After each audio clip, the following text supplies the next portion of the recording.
السلام علیکم ورحمۃ اللہ وبرکاتہ۔ میرے پیارے دوستو، امید کرتا ہوں کہ آپ لوگ خیریت سے ہوں گے۔ اللہ تعالیٰ اسی طرح ہمیشہ آپ لوگوں کو خوش و خرم رکھے۔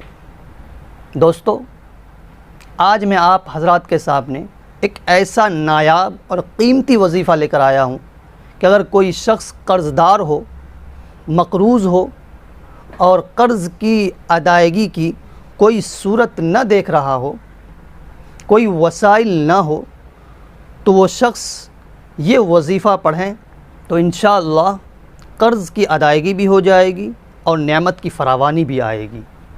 کیونکہ یہ وظیفہ سرکار دو عالم صلی اللہ علیہ وسلم کا بتایا ہوا وظیفہ ہے۔ ایک صحابی غمگین بیٹھے ہوئے تھے، پریشان حال بیٹھے ہوئے تھے۔ اتنے میں جب آپ تشریف لائے تو آپ نے دیکھا یہ شخص بہت غمزدہ ہے۔ آپ نے پوچھا کیا ہوا؟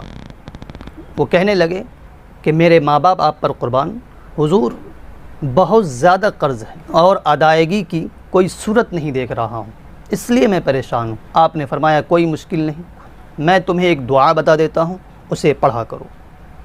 آپ نے فرمایا اللہم انی اعوذ بک من الہم والحزن واعوذ بک من العجز والکسل وَأَعُوذُ بِكَ مِنَ الْجُبْنِ وَالْبُخْلِ وَأَعُوذُ بِكَ مِنْ غَلْبَةِ الدَّيْنِ وَقَهْرِ الرِّجَالِ۔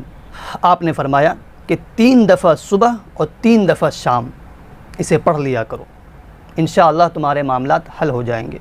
وہ صحابی فرماتے ہیں کہ میں اس وظیفہ کو چند ہی دن پڑھا کہ خدا کی قسم اتنی دولت آنے لگی کہ قرض کی بھی ادائیگی ہو گئی اور نعمت کی فراوانی بھی ہو گئی۔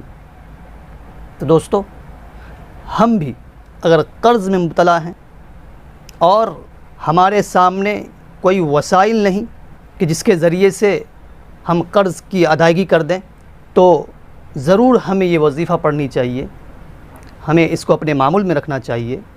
جس طرح اللہ نے اس صحابی رضی اللہ تعالی عنہ کے معاملے کو حل کیا، انشاءاللہ ہمارے معاملے کو بھی حل کرے گا۔